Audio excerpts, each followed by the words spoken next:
12일 강림절 세 번째 주일 일부 예배 드리기 전에 찬양인들로 김동수 권사님께서 인도해 주시겠습니다. 우리 다 같이 찬양하죠.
같이 조용한 기도 드리심으로 주일 일부 예배 하나님께 드리겠습니다.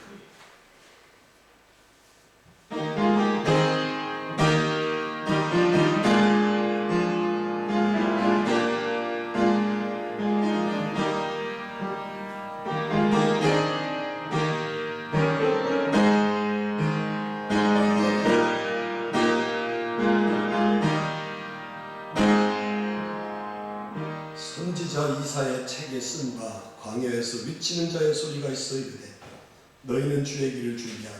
그가 오실 길을 곧게 하라. 모든 골짜기가 메워지고 모든 작은 산과 또 모든 높은 산이 낮아지고 굽은 것이 곧아지며 험한 길이 평탄해질 것이라.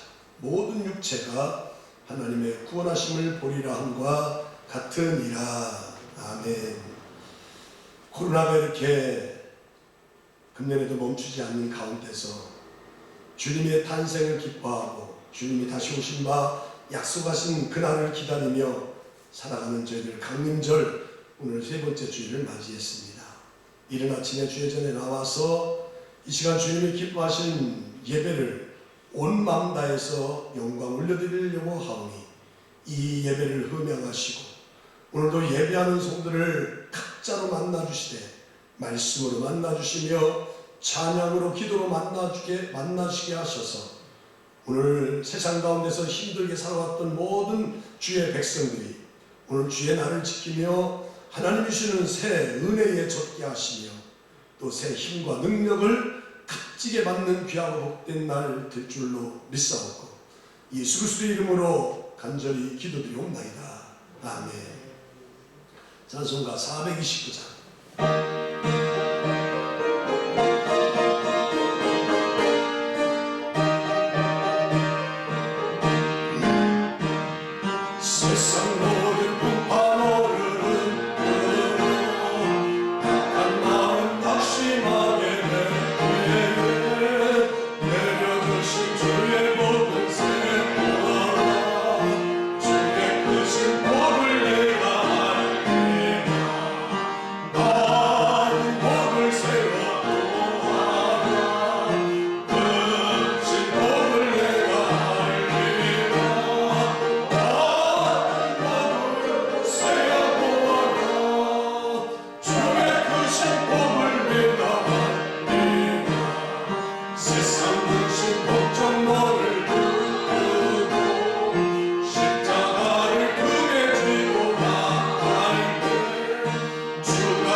교동문 116번 구주강림 두 번째 거 교도하겠습니다.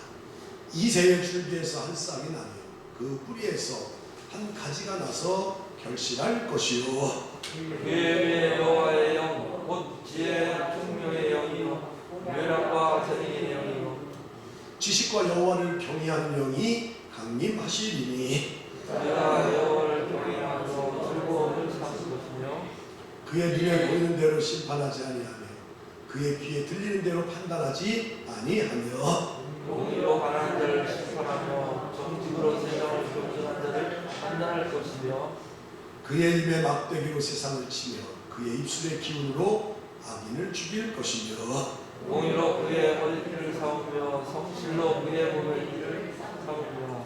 그때 이리가 어린 양과 함께 살며 표범이 어린 염소와 함께 누우며 사자와 어린 사자와 살찐 스승이 있어 어린아이에게 끌리며 암소와 곰이 함께 먹으며 그것들의 새끼가 함께 엎드리며 사자가 소처럼 풀을 먹을 것이며 어린아이가 독서의 구멍에서 장난치며 젖된 어린아이와 독서의 그릇에 손을 넣을 것이며 내 거룩한 산 모든 곳에서 해딤도 없고 상함도 없을 것이니 이는 우리 바다를 덮음같이 여호와를 아는 지식이 세상에 충만할 것입니다. 그날에 이새의 뿌리에서 한 싹이 나서 만민의 기치로 설 것이요 열방의 교회로 돌아오니 그가 거룩한 것이 영화로우리라. 아멘. 사도신경으로 신앙 고백하지요. 나는 전능하신 아버지 하나님 천지의 창조주를 믿습니다. 나는 그의 유일하신 아들 우리 주 예수 그리스도를 믿습니다. 그는 성령으로 잉태되어 동정녀 마리아에게서 나시고 본디오 빌라도에게 고난을 받아 십자가에 못 박혀 죽으시고 장사된 지 사흘 만에 죽은 자 가운데서 다시 살아나셨습니다. 하늘에 오르시어 전능하신 아버지 하나님 우편에 앉아 계시다가 거기로부터 살아있는 자와 죽은 자를 심판하러 오십니다. 나는 성령을 믿으며 거룩한 공교회와 성도의 교제와 죄를 용서받는 것과 몸의 부활과 영생을 믿습니다. 아멘. 영방송 1장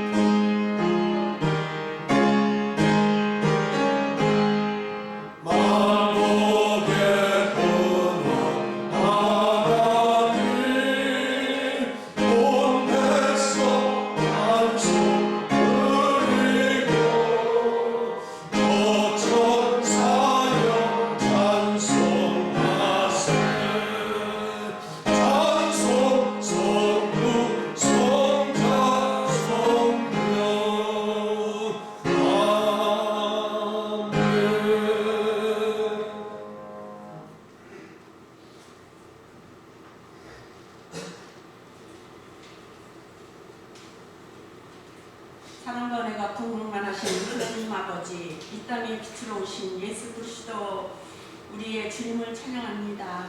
특별히 오늘은 대방절 세 번째 주일을 맞이하여 주님이 이름을 높이 찬양하오니 우리의 예배를 받아주시고 홀로 영광 받아 주시옵소서.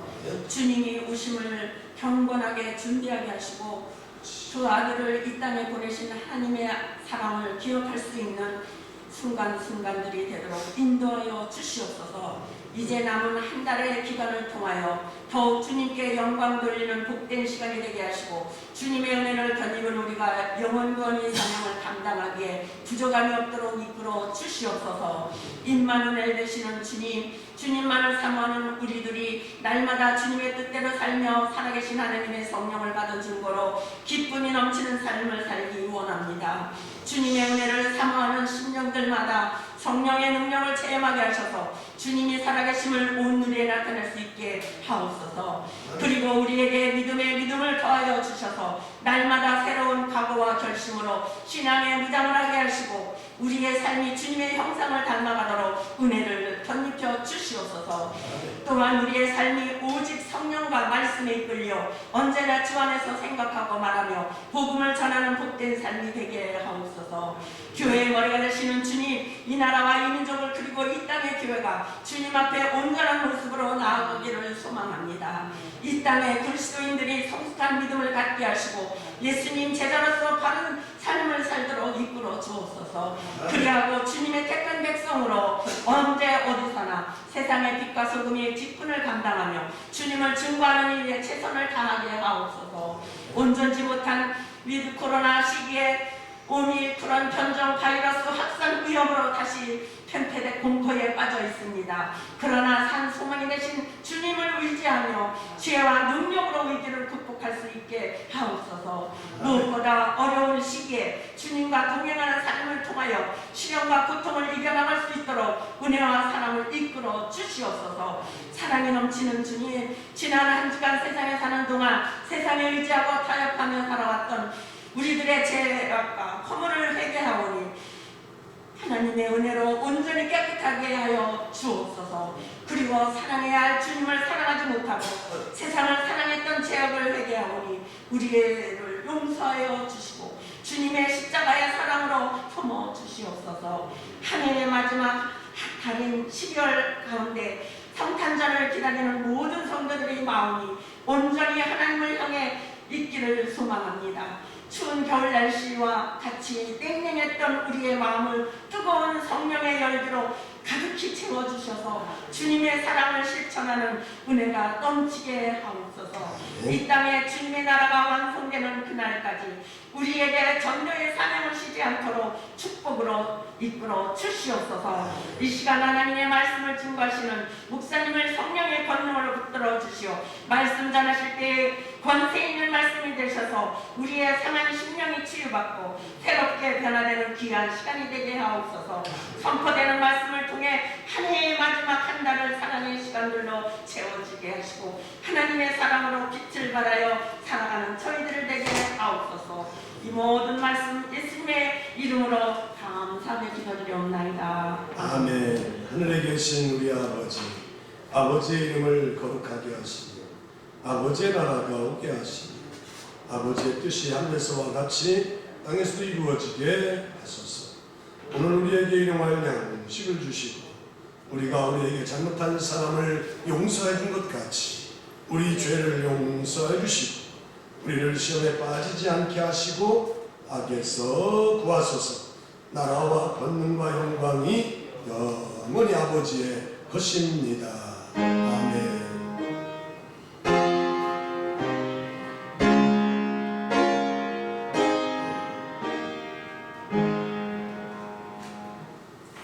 강림절 세 번째 주일에 우리에게 주신 나에게 주신 하나님의 말씀 우리 일어나서 받도록 하지요. 말라기 2장 1절부터 9절입니다. 너희 제사장들아 이제 너희에게 이같이 명령하노라. 너희가 만일 듣지 아니하며 마음에 두지 아니하여 내 이름을 영화롭게 하지 아니하면 내가 너희에게 저주를 내려 너희의 복을 저주하리라. 내가 이미 저주하였으니 이는 너희가 그것을 마음에 두지 아니하였음이라. 보라 내가 너희의 자손을 꾸짖을 것이요 똥 곧 너희 절기의 희생의 똥을 너희 얼굴에 바를 것이라. 너희가 그것과 함께 제하여 버림을 당하리라. 만군의 여호와가 이르노니 내가 이 명령을 너희에게 내린 것은 너희와 세운 나의 언약이 항상 있게 하려 함이로 너희가 알리라. 너희와 세운 나의 언약은 생명과 평강의 언약이라. 내가 이것을 그에게 준 것은 그로 경외하게 하려 함이라.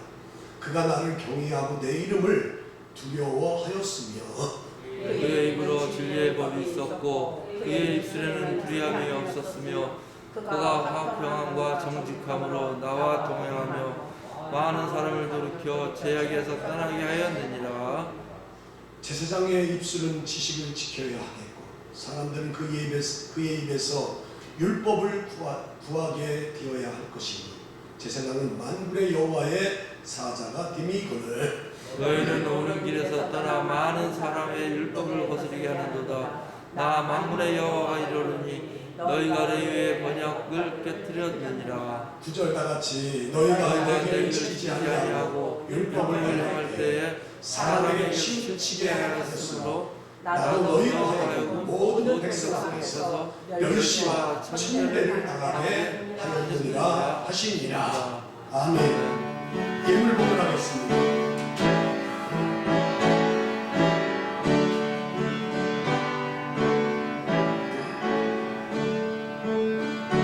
교회 소식 전하겠습니다. 12월 달은 결산의 달입니다. 이제 당해도 있고 한 해를 되돌아보고 결산해보는 그런 시기가 다가오는데 우리 성도들도 하나님이 나를 충성되게 여겨 맡겨준 사명이 무엇인지 잘 한번 세워보시고 또 잘 감당했는지 이렇게 돌아볼 수 있기를 바랍니다. 우리 교회는 전도위원회를 구성해서 그 산하에 노방전도를 두고 있는데 지난번 노방전도를 했고 이번 주 토요일날 휴일이 아닙니다. 토요일날 역시 두 계주로 나누는데 시간은 좀 변경됐습니다.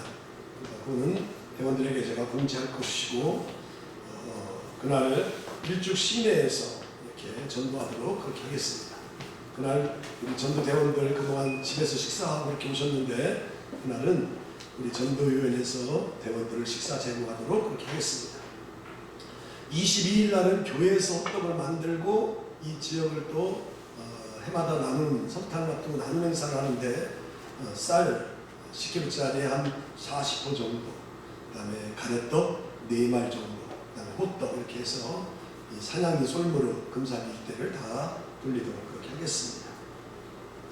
평생 동안 전도하는 대상자 끈을 놓지 말고 듣든지 안 듣든지 문자로 톡으로 복음을 남겨주시기 바랍니다. 필사를 바울서실까지 이미 마치신 분들이 있고 또 지금 진행 중에 있는 분들이 있는데 진행 중에 있는 분들은 서서히 따라오시고 또 마치신 분들은 이제 다음 거를 준비하시도록 그렇게 하시고 그리고 한 번도 참석하지 못하는 분들은 이제 남은 공백 기간 동안에 좀 참여할 수 있도록 이렇게 하시기 바랍니다. 뭐 반경문 권사님 같은 경우는 일주일에 한 번 정도 쓸 정도로 이렇게 열심히 뒤늦게 따라오고 있는데 이렇게 몸이 불편하신 분도 필사를 참여하고 있는데 이런 것도 다 참여할 수 있도록 한 번만 책 구하면 그 다음은 다 이어서 교회에서 다 제공하고 필사책을 드리잖아요. 돈 안 받고 드리잖아요. 그러니까 참여할 수 있도록 그렇게 하시기 바랍니다. 이번 성탄절에 하나님이 예수님을 우리에게 선물로 주셨듯이 우린 지난해에 내가 선물을 갖다 놓고 또 선물을 또 가져가고 했던 플로잉의 행사를 했는데 금년에는 이 코로나 어려운 시대에 그렇게 내가 갖다 놓고 내가 선물 가져가는 것이 아니라 내가 선물을 갖다 놓고 다른 사람에게 좀 나눠줘야 되겠다 그런 생각을 했습니다. 그래서 나눔 행사로 쌀을 하기 때문에 우리 외국인 근로자들은 이렇게 객지에 나와서 한국에 와서 애쓰는데 성탄절에 하나님이 예수님을 선물로 준 것처럼 우리의 작은 정성을 그들에게 좀 나눠주려고 합니다. 그래서 쌀라면 또 그냥 라면을 그 성도들 개인당 하나씩 갖고 오셔서 이렇게 앞에 진열을 해주시면 우리가 성탄절 예배 끝난 다음에 다 일괄적으로 제가 한 20명 정도를 생각하고 있습니다. 그래서 이렇게 n분의 1 해가지고 한 2박스 정도 이렇게 해서 1인당 나눠드리려고 합니다. 지금 이렇게 명단을 보니까 11명이 갖고 오셨는데 그동안 안 갖고 오신 분들은 개인적으로 사오시든지 아니면 우리가 다 알다시피 이렇게 마트에서 사는 거와 저는 이마트 큰 매장에서 사는 거는 가격 차이가 좀 나더라고요. 조금 정도만 남으면 내가 얘기 안 컸는데 조금 많이 나길래 이거 담당하시는 분이 선교부니까 선교부장이신 황국남 원사님한테 1인당 한 10,000원 정도만 내주시면 라면을 박스로 컵라면이든 또 낮게 포장한 거든 이렇게 박스로 사올 수 있는 그런 금액이 되더라고요. 그래서 본인이 시간이 안 됐다든가 그런 분들은 선교부장이신 황국남 원사님한테 1인당 10,000원씩 내주시면 일괄적으로 교회에서 구입해가지고 우리가 이렇게 진열을 하면 많이가 쌓이면 한 40개 정도 생각하고 있는데 이게 쌓이면 여기 하트 모양을 만들어서 또 이렇게 불들게 성탄절 출입까지 이렇게 하려고 합니다.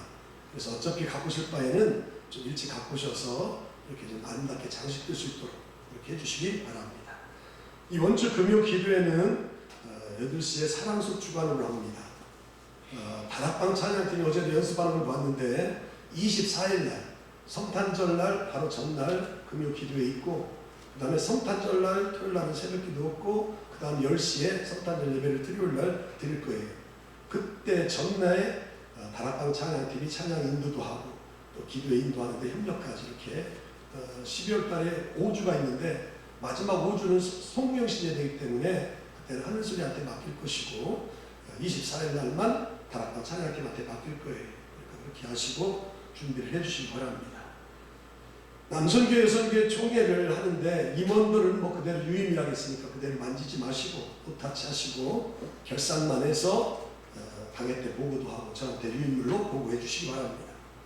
가가오 복음전도 이번 주까지만 하고 다음 주 이제 연말 또 우리가 회의할 거 많이 제가 자료를 준비해야 되기 때문에 이제 금년에는 가가오 가정복음전도는 이번 주까지만 하고 마치려고 합니다. 기업 신방 감사예배 이옥선 권사님, 사업체 식당 2곳 우리 이성남 권사님이 신방 대원이시고 성탄절을 앞두고 지역 나눔 행사를 할 건데 해마다 우리가 해왔지요. 22일날 수요일날 교회에서 오전 10시에 모여서 2개조로 나누지 않는 거 다 나와서 한쪽에서는 호떡 만들고 한쪽에서는 호떡 가지고 이렇게 가래떡과 함께 분배하는 그런 일들을 할 겁니다. 이거 사회봉사부장이 주관 부서입니다. 우리 김창도 원사님한테 이것 때는 개인적으로 하지 마시고 개인적으로 하는 거는 이 쌀 라면 이거 외국인 근로자들한테 나누는 것만 개인적으로 하시고 나눔 행사는 기관에서 부서에서 이렇게 할 수 있도록 하세요. 남선교나 여성교회나 또 각 부서나 또 해마다 이렇게 개인적으로 하시는 분들이 좀 한 몇 분 있는데 그분들까지 이렇게 포함해서 그리고 우리가 교회 창립 그 감사원금이 한 80여만 원 되는데 이거를 전에 여기에 나누면서 쓸 겁니다. 그러니까 이렇게 해서 다 준비를 해 주실 수 있도록 그렇게 해주시고 이번 주 금요일 날 8시에 금요 기도하기 전에 금년도 2021년도 속장님하고 속회 인도자님하고 잠깐 모임을 갖도록 하겠습니다. 8시에 예배 드리기 전에 7시에 이 자리에서 교회에서 모여서 의견을 좀 제가 수렴할 겁니다. 이미 속회는 제가 다 이렇게 2022년 거를 다 편성을 해서 가안을 잡아올 겁니다. 그리고 속장 인도자님들의 의견을 좀 안 들어봐도 되는데 나중에 뭐 또 안 들었다고 그럴 것 같아서 가지고 한번 거치려고 합니다. 그래서 의견을 수렴하고 그 다음에 당일 때 발표하도록 그렇게 할 겁니다.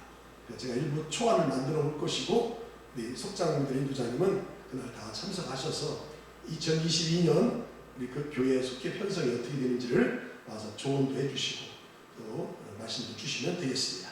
기도하죠. 하나님, 주의전에 나올 때에 저희들 빈소로 나오지 아니하고 하나님께서 이 어려운 때에 코로나 시대에 하나님께서 이모저모로 앞서 채워주셔서 모든 삶을 잘 감당케 해주시고 또 우리가 믿음 생활하고 신앙 생활하는데 하나님의 것마저도 우선적으로 먼저 구별하여 하나님께 드릴 수 있도록 우리를 먼저 채워주셔서 감사합니다.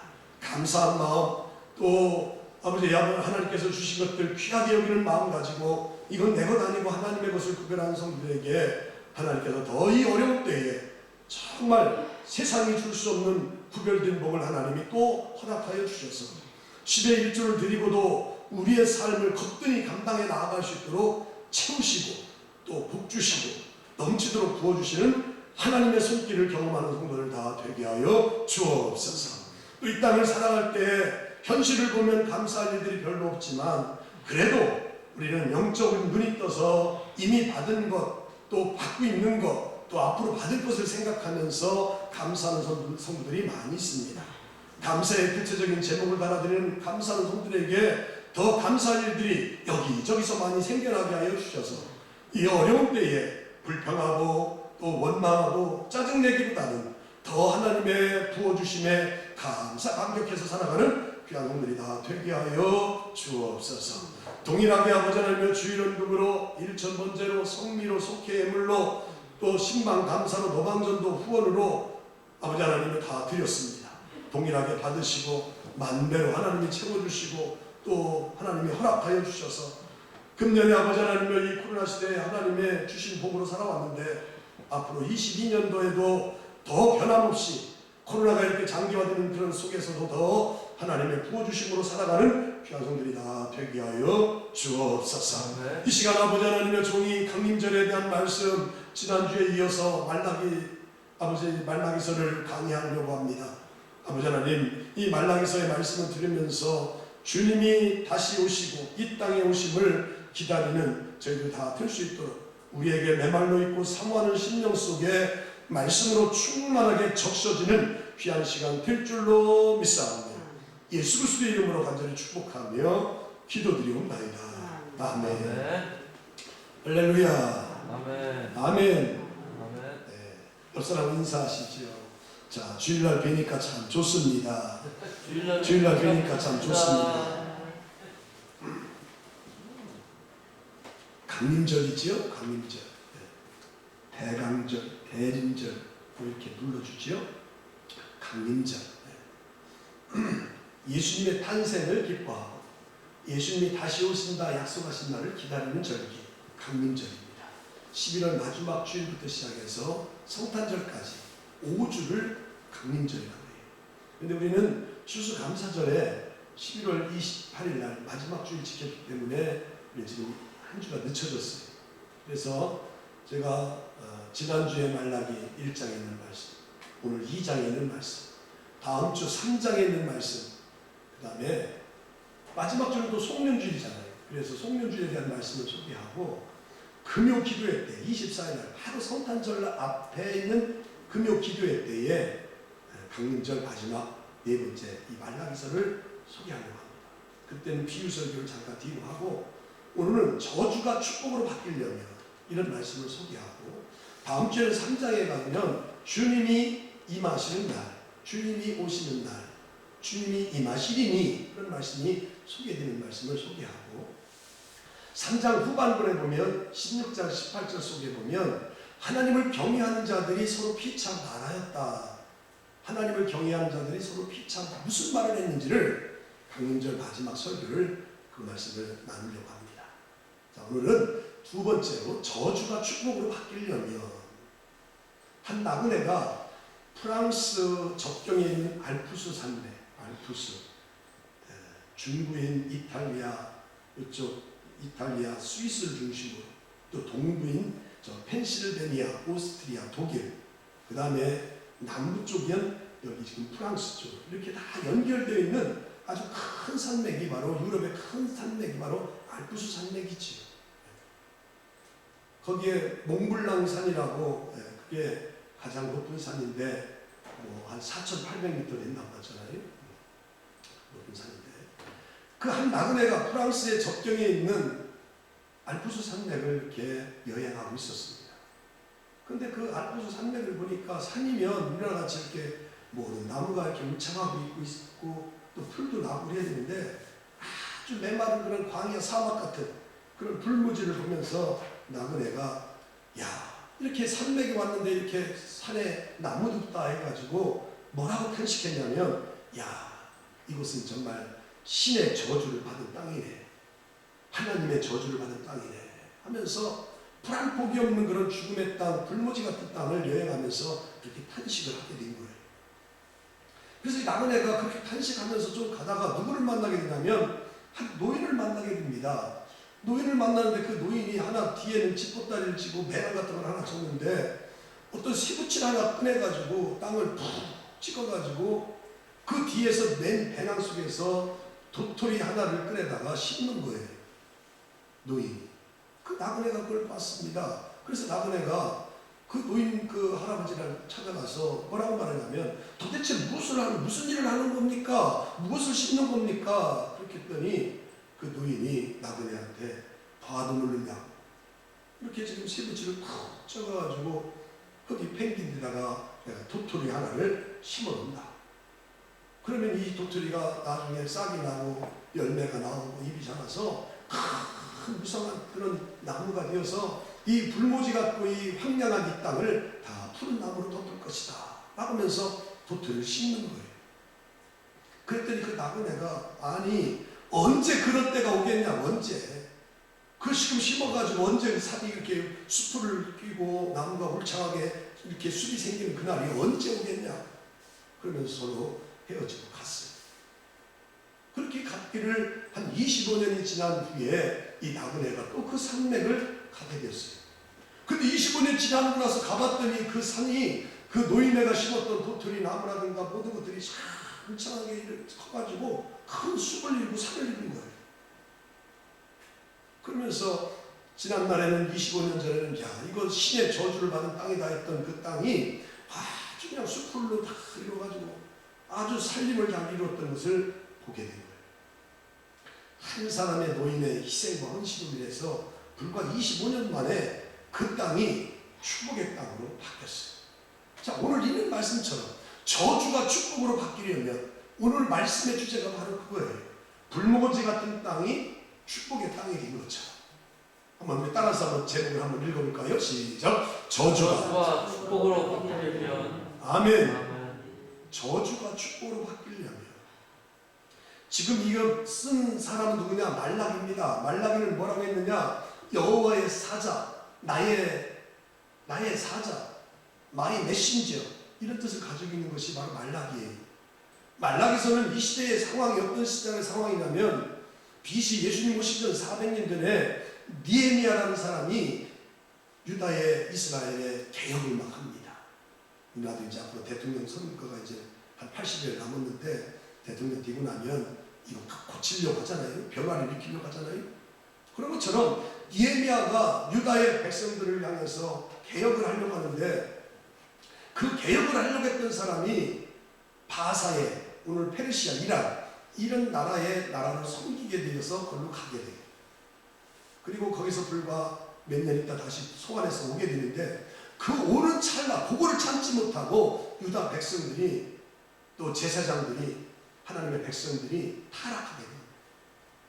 제사장대로 백성대로 도덕적으로 영적으로 무감각해진 거예요. 그래서 느헤미야가 다시 돌아오고 또 그 당시에 활동했던 말라기 선지자가 유다 백성들과 제사장을 향해서 야 돌이켜라. 이거 회개하지 아니하고서 너희들 영적 각성을 하지 않고서는 하나님의 복을 받을 수가 없다. 이렇게 외친 것이 바로 말라기서예요. 그래서 말라기 선지자가 활동할 당시에 제사장들에게 이 말 또 올라온 하나님의 복이 저주로 바뀔 것이다 라고 내용을 소개하고 있어요. 자, 오늘 본문 2절에 보면 하나님은 말라기 선지자를 통해서 내가 너희에게 제사장들에게 이 말 복을 저주할 것이라고 소개하는 말씀이 2절에서 소개합니다. 들어봐요. 만군의 여호와가 이르노라 너희가 만일 누구든 듣지 아니하면 마음에 두지 아니하며 내 이름을 영화롭게 하지 아니하면 내가 너희에게 저주를 내려 너희의 복을 저주하리라. 내가 이미 저주하였나니 이는 너희가 이것을 마음에 두지 아니하였습니다. 아멘. 잘 들으셔야 돼요. 말라기는 어려운 거 예언서이기 때문에 중간에 보면 내가 너희에게 뭐를 내려? 저주를 내려 너희 복을 저주하리라. 하나님은 말라기 선지자를 통해서 유다 제사장들을 향해서 너희들에게 이 말 복을 저주할 거라는 거예요. 저주로 바꾸겠다는 거예요. 야, 이거 엄청난 경고의 말씀이지요. 무서운 말씀이지요. 얼마나 하나님이 화나셨으면 제사장들에게 돌아갈 그 하나님의 복을 저주로 바꾸겠다고 했어요. 자, 우리는 1장에서 일진하였지만 1장 6절에서 10절 말씀 속에 보면 하나님이 제사장들이 이런 나쁜 짓을 했기 때문에 책망하는 모습이 소개되고 있어요. 좀 읽다가 제가 읽을 테니까 한번 읽어보시죠. 내 이름을 멸시하는 제사장들아 나 만군의 여호와가 너희에게 이르기를 이들은 그 아비를 좋은 그 주인을 공경하나니 내가 아버지일진데 나를 공경함이 어디 있느냐 내가 주인일진데 나를 두려워함이 어디 있느냐 너희는 이르기를 우리가 어떻게 주의 이름을 멸시하였나이까 하는도다. 너희가 더러운 떡을 나의 제단에 드리고도 말하기를 우리가 어떻게 주를 더럽게 하였나이까 하는도다. 이는 너희가 여호와의 식탁은 경멸히 여길 것이라 말하기 때문이라. 만군의 여호와가 이르노라 너희가 눈먼 희생 제물을 바치는 것이 어찌 악하지 아니하며 저는 것 병든 것을 드리는 것이 어찌 악하지 아니하냐. 이제 그것을 너희 총독에 드려라. 그가 너를 기뻐하겠으면 너를 받아주겠느냐. 뒤에 나오는 10절은 안 읽는데 한마디로 제사장들이 하나님께 제물을 드릴 때에 이미 제사장들이 타락했기 때문에 제물을 드리는 그 예물이 아주 흠 있는 거, 저는 거, 병든 거 이런 것들을 드린다는 거예요. 그리고도 하나님께 예물 드렸다고 한다는 거예요. 그래서 하나님이 말라기 선지자를 통해서 야 너희 총독들에게 그렇게 한번 드려봐라. 총독이 그냥 놔두겠냐? 널 다 죽일 거다. 그렇게 책망을 해. 우리가 알다시피 제사장들의 사명이 뭡니까? 백성들에게 하나님의 말씀을 잘 가르치고 하나님께 예배 잘 드리고 공정한 판결을 내리고 윤석열 씨가 공의와 상식이 통하는 그런 시대를 만든다고 했잖아요. 검찰총장 출신이기 때문에 그렇게 말하잖아요. 마찬가지로 제사장들도 공정한 판결을 해야 돼요. 그리고 무엇보다도 하나님께 제사하는 거예요. 백성들은 나에게 말씀을 잘 가르치고 공정한 판결을 하고 정의에 이끌리지 않고 그리고 하나님께 무엇보다도 제사, 신약시대로 말하면 예배하는 거예요. 그런데 말라기 당시에 유다의 제사장들은 그렇게 하지 않았어요. 하나님의 말씀을 백성들에게 잘 가르치지 아니하고 공정한 판결을 해야 되는데 엉뚱하게 정의에 이끌려서 눈에 얻어가지고 돈에 물질에 얻어서 잘못된 판결을 하고 더러운 떡을 제단에 드리고도 또 눈먼고 병들고 이런 것들을 짐승을 해서 하나님께 제물로 드렸어요. 한마디로 말하면 유다의 백성들은 유다의 제사장들은 하나님을 공경하는 마음이 전혀 없었어요. 제사장들이 이렇게 타락했으니 제사장들 입에서 나오는 말씀을 먹고 사는 백성들이 뭐 더 말할 거 없지. 그래서 유다 사회는 극속도로 아주 타락하기 시작했어요. 백성들은 옳은 길을 떠나 거짓을 행하고 하나님 앞에 성결해야 되는데 그 성결이라는 단어는 없어지고 아무렇게나 이방 여인들과 결혼하게 돼요. 그러니 제사장들이 하나님께로부터 받을 복이 저주가 되지 않겠어요? 잘하면 왜 하나님이 저주를 하고 써요? 축복으로 다 이어주지. 그런데 이 제사장들이 그렇게 살지 못하고 유다 백성들이 그렇게 살지 못하는 거예요. 이 말씀을 빗대어서 생각해보면 어느 사이든지 그 사이가 하나님의 축복을 받으려면 또 저주를 받을지 이거는 영적 지도자의 삶의 태도에 달려있다고 해도 과언이 아닌 거예요. 교회가 병들고 목사님이 목회자가 타락하게 되면 그 사이는 정말 소망 없는 사이가 되는 거예요. 우리나라도 지금 5만 교회가 있고 수많은 그런 목회자들이 있는데 이런 교회와 목회자가 타락하면 그 사이는 정말 소망이 없어요. 오늘 우리 교회, 오늘 우리 시대가 그렇게 되어가고 있는 것이 너무나 마음이 아파요. 오늘 이 말씀을 들으면서 우리 성도는 나는 제사장이 아니니까, 목사님이 아니니까, 제사장이 아니니까 이 말씀하고 난 상관이 없어. 저 말씀 전하는 목사님이나 해당되고 그런 사람이나 해당되는 거지. 나는 무관한 거예요. 이렇게 생각하는 사람이 있다면 과감하게 그 생각을 버려야 돼. 신약성경은 제사장들만이, 목회자들만이 그렇게 목사만이 제사장이 아니라 모든 성도가 예수님의 십자가에 단번에 주심으로 성소와 지성소의 담을 허었기 때문에 누구든지 들어갈 수 있고 은혜의 보좌 앞에 누구든지 나아갈 수 있는 만인 제사장이라고 소개하고 있어요. 만인 제사장. 뭐 이상한 소리 하지 마세요. 목사님만, 선교사들만 뭐 제사장이라고 생각하지 말고 모든 사람들이 예수님이 단번에 십자가에 중심으로 말미암아 모든 사람들이 다 만인 제사장이에요. 그래서 사도 요한은 요한계시록 1장 6절에 보면 하나님이 우리를 제사장으로 삼았다고 저렇게 소개하고 있습니다. 그의 아버지 하나님을 위하여 우리를 따라와 제사장으로 삼으신 그에게 영광과 능력이 세세토록 있기를 원하노라. 아멘. 계시록에는 제사장 삼았다는 말씀이 1장 6절에 있고 뒤에 나오는 5장 10절에 보면 하나님 앞에서 나라와 제사장으로 삼으셨으니, 또 20장 6절에 보면 하나님과 그리스도의 제사장이 되어 천년 동안 그리스도와 함께 왕노릇하리라. 제사장이 된다는 말씀이 3번씩이나 계시록에서 소개하고 있어요. 베드로 사도는 일반 서신에서 베드로전서 2장 9절에 우리를 이런 사람이라고 세워줬어요. 자, 들어봐요. 그러나 너희는 택하신 족속이요 왕같은 제사장들이요 거룩한 나라요 그의 소유가 된 백성이니 아멘. 이는 너희를 두려운 데서 불러내어 그의 기이한 빛에 들어가게 하시니 아름다운 덕을 선포하게 하려 하시니라. 아멘. 아멘. 우리의 신분이 보통이 아니에요. 너희는 택하신 족속이요 왕같은 뭐요? 제사장이요. 거룩한 나라요 그의 소유된 백성이다. 아멘. 그러니까 목사님만, 선교사들만, 뭐 주의 종들만 제사장이라고 생각하지 마시고 모든 성들이 다 들어야 될 말씀이고 귀를 기울여야 될 말씀인 줄로 믿습니다. 아멘. 우리를 다 제사장의 나라로 삼았으니까.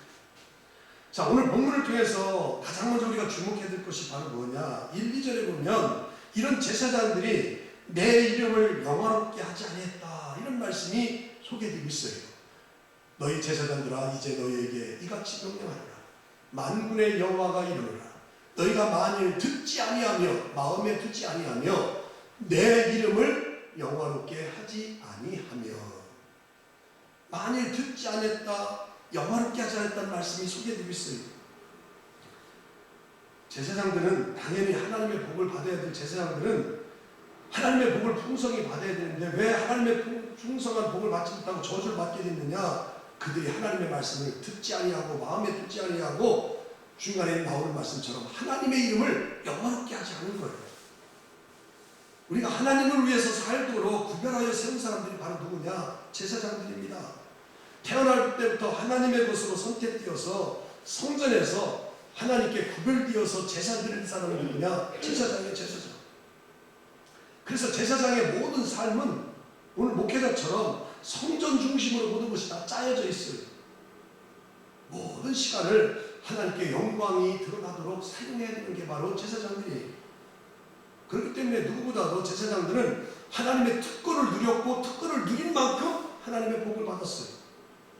근데 이렇게 제사장들이 타락하니까 하나님의 이름을 영화롭게 하고 백성들을 잘 가르치고 백성들에게 올바른 그런 선포를 해야 되고 정치를 해야 되고 또 제사를 잘 드려야 되는데 그렇게 하지 않았다는 말씀도 듣지 아니하고 하나님께 영광을 돌리지 않았어요.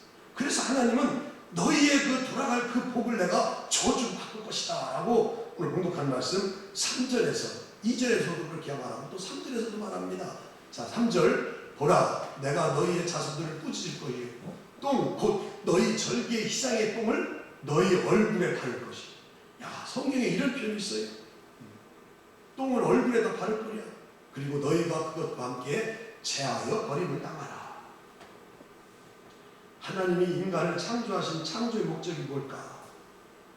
뭐니 뭐니 해도 사람을 하나님이 창조하신 목적은 하나님을 영화롭게 하고 하나님으로 말미암아 영원토록 즐거워하는 것이 하나님이 사람을 만드신 목적인 줄로 믿습니다. 그래서 사도 바울은 고린도 성도들을 향해서 사람이 살아가야 되는 목적을 고린도 교회 성도들에게 고린도전서 10장 31절에 저렇게 놀랍게 말씀을 주고 있어요. 자, 다 같이 읽습니다. 시작. 그런즉 너희가 먹든지 마시든지 무엇을 하든지 다 하나님의 영광을 위하여 하라. 아멘. 먹든지 마시든지 무엇을 하든지 다 누구의 영광을 위해서 하나? 하나님의 영광을 위해서. 하나님께 영광을 돌리고 하나님을 기뻐하게 하며 사는 것이 바로 우리 인생의 목적이라는 거예요. 그런데 문제는 여기 말라기 시대에 유다의 백성들과 유다의 제사장들은 그렇게 제일 드는 목적, 하나님께 영광롭게 하고 또 하나님을 찬양하고 무엇이든지 하나님의 영광을 위해서 사는 것을 우습게 가볍게 여겼다는 거예요. 말라기 지금 우리가 2장 1절부터 9절까지 봤는데 이 말씀, 이 말라기 전체 2장에서 보면 몇 가지 단어들이 계속해서 반복되고 있습니다. 그게 바로 뭐냐면 마음에 두지 않았다. 2절에 보면 그런 말씀이 소개되고 있거든요. 2절에 마음에 두지 않았다라는 말씀이 두 번씩이나 나옵니다. 만일 듣지 아니하며 마음에 두지 않았다. 끝에도 보니까 마음에 두지 아니하였더라. 또 저주란 말이 몇 번 나오느냐? 2절에도 3번씩이나 나온다. 저주가 3번씩이나. 내 이름을 영화롭게 하지 아니하면 내가 너희에게 저주를 내려 너희의 복을 저주하리니 내가 이미 저주하였으니. 지금 저주라는 말 또 마음에 두지 않았다는 말이 연속해서 2절에서 2번씩이나 소개하고 또 2장 전체에서 보면 언약이라는 말이 4번씩이나 나옵니다. 먼저 4절 봐보세요. 4절 만군의 여호와가 이르노라 내가 이 명령을 너희에게 내린 것은 너희와 세운 나의 언약이 5절, 8절, 10절에 보면 계속해서 언약이라는 단어가 4번씩이나 나옵니다. 언약, 또 마음에 두지 않았다, 저주 이런 단어가 계속해서 나오고 있어요. 반복되었어요. 자, 이런 것을 묶어서 말하면 유다의 제사장들은 하나님의 말씀을 마음에 두지 않는 게 아니라 마음에 둬야 되고 또 그 언약의 말씀을 마음 깊이 새겨야 되는데 그 언약의 말씀을 마음에 두지 않았다는 거예요. 그래서 결국 제사장들이 하나님의 큰 복을 받아야 되는데 그 복이 바로 뭐가 됐느냐? 저주가 됐다는 거예요. 이탈리아의 조각가 미켈란젤로 잘 알죠? 천지창조라든가 또 우리가 잘 아는 최후의 심판이라든가 피에테라든가 다비드사라든가 이런 조각을 했던 아주 유명한 사람이 미켈란젤로잖아요. 미켈란젤로가 14살 때 일이었습니다. 그의 스승이 누구냐면 지오반이라고 하는 스승인데 이 지오반 스승이라는 사람이 미켈란젤로한테 찾아가지고 미켈란젤로가 이렇게 어려서부터 탁월한 재능을 가졌기 때문에 그렇게 가서 질문했습니다. 위대한 조각가가 되려면 앞으로 어떻게 돼야 된다고 생각하나? 지오반이라는 스승이 미켈란젤로한테 물었어요. 그랬더니 미켈란젤로가 뭐라고 말하냐면 내가 가지고 있는 재능과 기술을 잘 사용하면 되지요. 그렇게 말을 하고 그 말을 듣고 스승이 미켈란젤로의 말을 듣고 나서 그렇게 말합니다. 재능과 기술을 누구를 위해서 어떤 목적으로 쓸 것인가 너무나 중요하네. 그러면서 그 미켈란젤로를 술집에 있는 술집 입구에 있는 조각에 있는 그려놓은 그것을 보게 하고 또 성당 안에 있는 그런 아름다운 천사의 조각을 그려놓은 것을 두 가지를 보게 합니다. 그러면서 지오반이라는 스승이 미켈란젤로한테 그렇게 말합니다. 당신은 술집에 있는 그 조각하는 것이 아름답게 보여, 좋게 보여? 아니면 성당에 있는 그 입구에 있는 천사를 조각하는 그 성당에 있는 조각이 아름답게 보이나? 그렇게 했더니 두말할 없이 성당에 있는 천사의 조각이 아름답게 보인다고 그렇게 말을 했어. 그렇지. 똑같은 조각을 한 건데 하나는 사람들이 술 먹는 자리에 있는 그런 세상의 풍조에 맞는 그런 데에 하나의 조각을 한 것이고, 하나는 하나님의 성당 예배하는 그런 곳에 아름답게 세우는 것을 보면서 누구의 목적을 위해서 내가 이렇게 쓰는 것은 더욱더 중요하네. 그랬더니 이 미켈란젤로가 지오바니의 스승을 듣고 나서 나는 하나님의 영광을 위해서, 오직 하나님의 영광을 위해서 나의 아름다운 그 재능과 이 기술을 쓰겠다 그렇게 말했다는 거예요. 이사야 선자는 이사야 43장 7절에 보면 그런 놀라운 말씀을 우리에게 주고 있습니다. 한번 들어봐요. 내 이름으로 불러주는 모든 자 곧 내가 영광을 위하여 창조한 자를 오게 하라. 그를 내가 지었고 그를 내가 만들었느니라. 아멘. 내 이름으로 불려지는 모든 자 곧 내 영광을 위하여 창조한 자를 오게 하라. 그를 내가 지었고 그를 내가 만들었느니라. 우리를 창조한 목적이 바로 하나님의 영광을 위해서란 말이에요. 우리는 마땅히 하나님께 영광을 돌려야 마땅한 거 아니겠어요? 하나님을 영화롭게 하는 것이 우리 인생의 마땅한 가장 큰 목적이에요. 그것이 바로 저와 우리 성도를 제사장으로 하나님이 부르신 이유가 될 줄로 믿습니다. 아멘. 그런데 안타까운 것은 오늘날 많은 사람들이 이 인생의 목적, 하나님을 영화롭게 하고 하나님을 찬미하고 하나님께 영광 돌리는 것이 우리 인생의 목적인데, 그래서 이사야 43장 21절에 보면 이 백성을 내가 지었나니 나를 위하여 찬송하게 하려 함이라, 그런 말씀처럼 우리가 하나님의 영광롭게 하고 하나님께 영광을 돌려야 되는데 많은 그리스도인들이 그렇게 살지 못하고 있어요. 코로나 팬데믹 상황에서 많이 고통당하고 있고, 또 우리나라도 지금 코로나가 많이 지금 확산되고 있는데, 어떻게 보면 하나님께서 우리 인간에게 주셨던 놀라운 그런 하나님의 복을 저주로 이렇게 저주하신 것처럼 보이고 있어요. 왜 이런 일이 벌어졌을까? 제사장으로 부름받은 우리가 여기 유다 백성들처럼 제사장처럼 하나님께 영광롭게 하지 아니하고 하나님을 찬미하지 아니하고 인생의 분명한 목적을 망각하기 때문에 그래요. 우리는 다시 하나님께 영광 돌리고 하나님을 영광롭게 하는 제사장의 자리로 다시 돌아가야 될 줄로 믿습니다. 아멘. 그래서 오늘 본문에서 하나님은 나를 영광롭게 하지 않았다, 마음에 두지 않았다를 우리는 주목해서 봐야 돼요. 그 다음에 두 번째는 4절입니다. 레위의 언약입니다. 이 언약에 대한 말씀을 한번 살펴봐야 돼요. 4절 한번 들어보죠. 본문. 만군의 여호와가 이르노라. 내가 이 명령을 너희에게 내린 것은 네와 세 나의 언약에 항상 있게 하려 하는 줄을 너희가 알리라. 아멘. 이 명령을 너희에게 내린 것은 레위와 세운 나의 언약이 항상 있게 하려 함이라. 여기 지금 보니까 레위의 언약은 뭐라고 말하냐면 뒤에 나오는 말씀 보면 5절 말씀 보면 레위와 세운 나의 언약은 생명과 평강의 언약이라. 그러니까 하나님이 레위의 백성들과 언약을 맺었는데 그것이 바로 생명과 평강의 언약이에요. 그런데 이렇게 생명과 평강의 언약을 레위 사람들이 언약을 통해서 받게 되는데 그 언약을 받게 된 이유가 그 다음입니다. 그로 경외하게 하려 합니다. 그가 나를 경외하고 내 이름을 뭐하였습니다? 두려워하였습니다. 하나님을 잘 경외하고 하나님을 두려워하기 때문에 하나님께서 그들에게 평강과 생명을 주셨다는 거예요. 이 말씀을 우리가 잘 이해하려면 창세기와 출애굽기를 본문을 좀 이해해야 됩니다. 원래 성전에서 일했던 레위 지파 사람들은 하나님께 축복을 받은 사람들이 아니에요. 저주를 받은 사람들이에요. 그 이유는 창세기 33장에서 세겜에서 야곱의 딸 디나가 세겜의 사람들 중에서 강간을 당하잖아요. 여동생 디나가 그런 어려움을 당했을 때에 그 두 오라버니가 있었는데 그 사람이 누구냐면 시몬하고 레위라는 사람이에요. 이 시몬과 레위라는 사람이 그 당시에 세겜 사람들 남자들을 속여가지고 할례를 받게 해요. 3일 동안 꼼짝 못하고 아파할 때에 이 두 사람이 쳐들어가가지고 자기 딸 디나를, 자기 동생을 강간한 그런 세겜 사람들을 다 죽이게 되죠.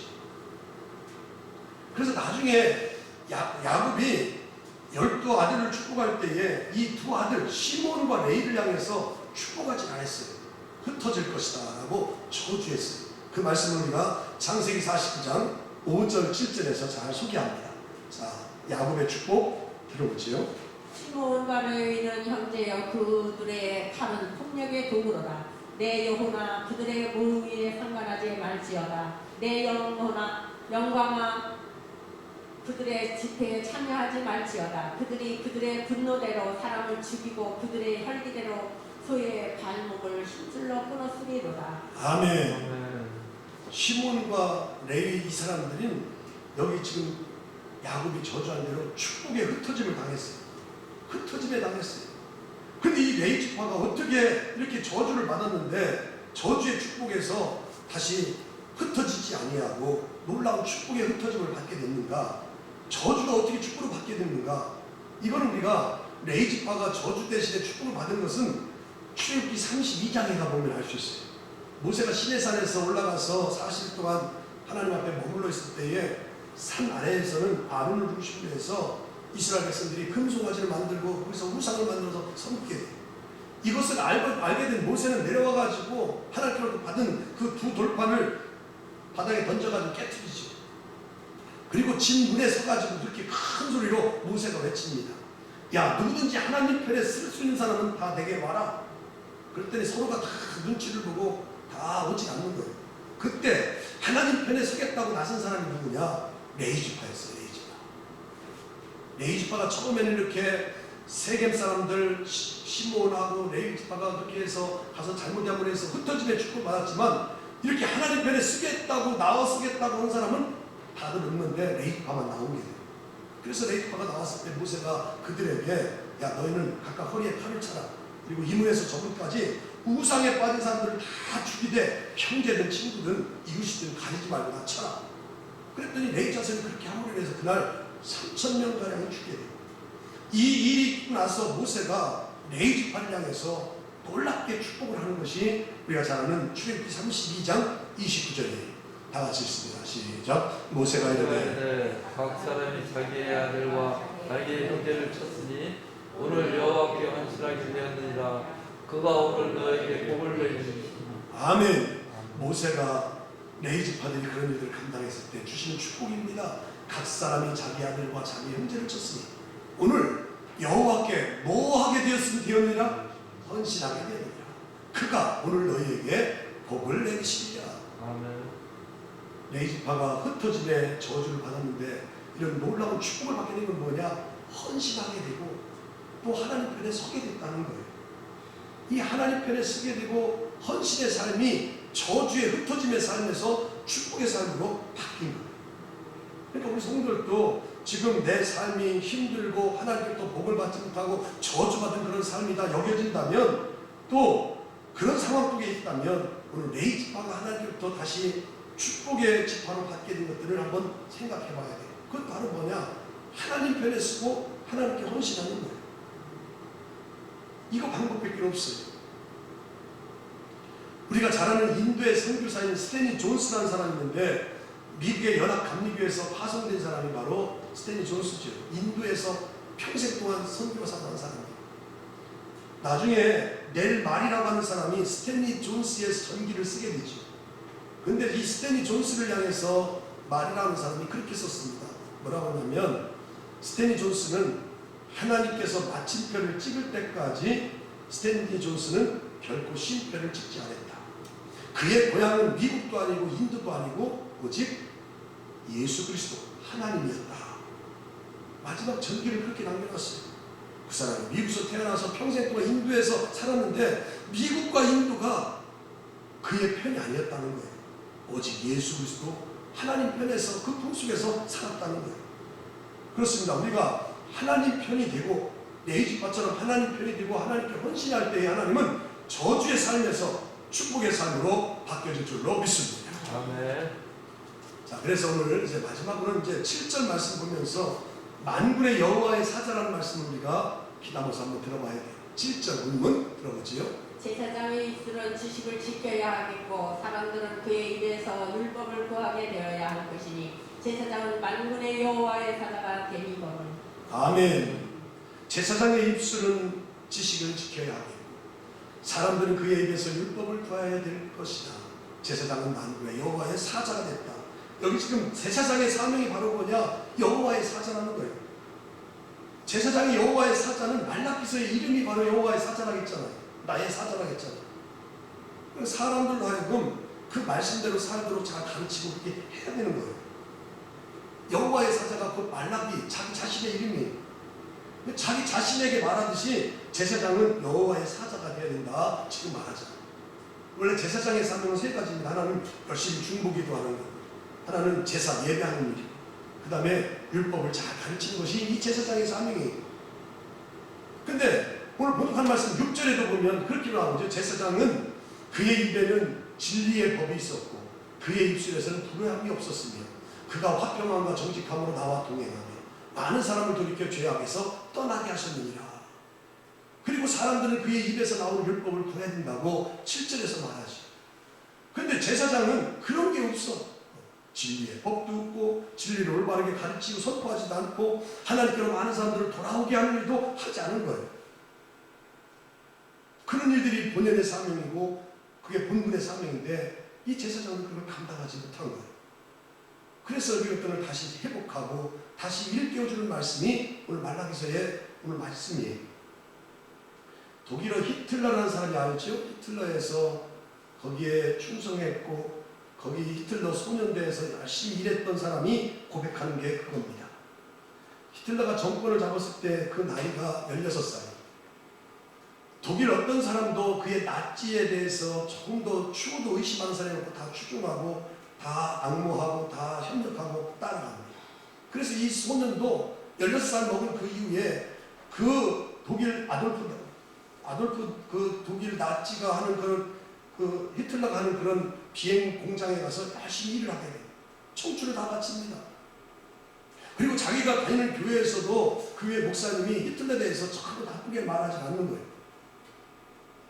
그래서 열심히 히틀러의 그 공장에 가서 열심히 하는데 나중에 전쟁을 마치고 나서 어디 수용소에 가서 있다 보니까 히틀러한테 다 속았다는 사실이 소년이 알게 됩니다. 그래서 자기 청춘 바친 게 너무 아까운 거예요. 그래서 자기 고향에 갔는데 자기 고향 목사님이 설교를 하는데 그런 설교를 하는 거예요. 뭘 설교를 하냐면 나는 히틀러의 결말을 알았다. 히틀러가 백성들을 공작하고 엉뚱한 정치를 하는 걸 나는 이미 알고 있었다. 근데 나는 그것을 말하지 못했다.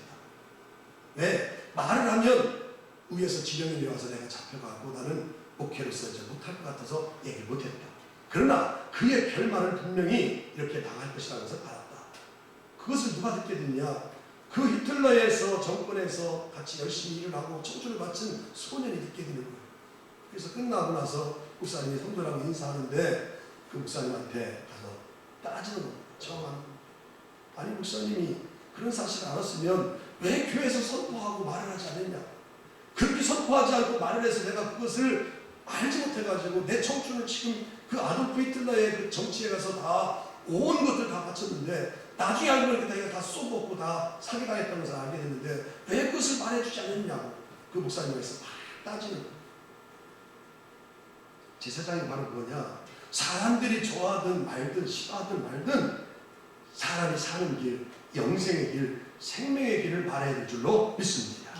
사람들이 싫어한다고 해서 그 시대에 전하고자 하는 메시지를 멈춘다면 그것은 고스란히 제사장이 다 다시 이렇게 아까 지금 그 청년이 와서 묻는 것처럼 다 찾게 되는 거예요.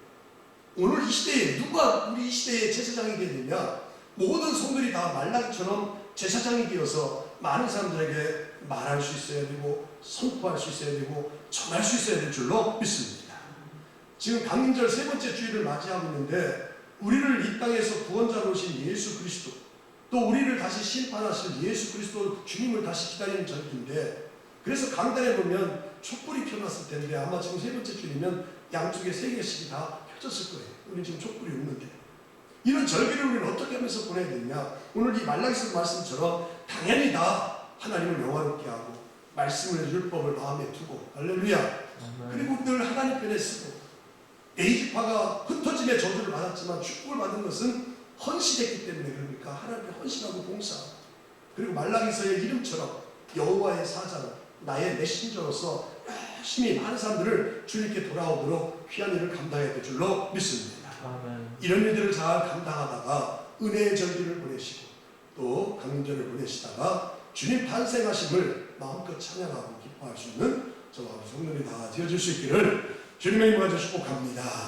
하나님 감사합니다. 강림절 세 번째 말씀 예언서 말라기서의 말씀을 나눴습니다.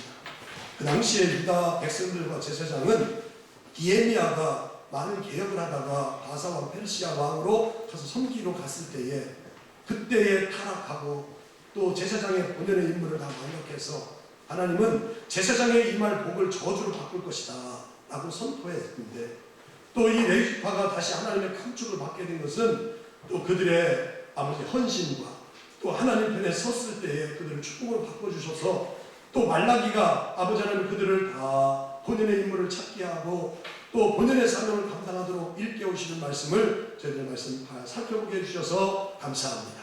오늘 우리가 강림절기를 보내면서 당연히 우리들도 하나님을 영화롭게 하고 하나님 편에서 하나님께 헌신하게 하시고 말라기의 여호와의 사자로서 많은 사람들을 주님께 돌아오는 그런 귀한 일들을 감당해 나가는 저와 우리 성들이 다 되어줄 수 있는 성들이 다 되게 하여 주옵소서. 감사드리고 간절히 예수 그리스도의 이름으로 기도드리옵나이다.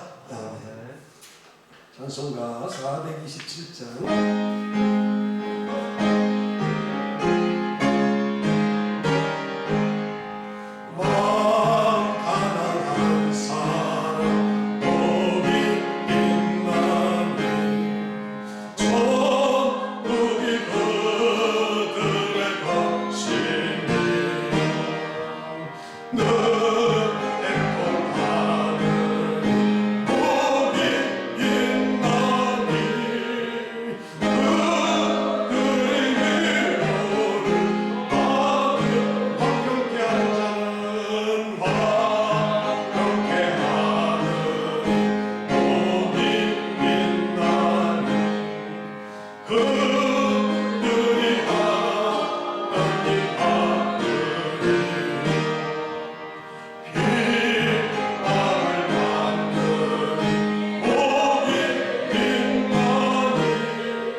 엄청난 하나님의 복을 받았는데 복을 받은 데서 끝나지 않게 하시고 그 주신 복을 주신 하나님과 좋은 관계를 이루어갈 수 있는 저희들 다 되게 하여 주옵소서.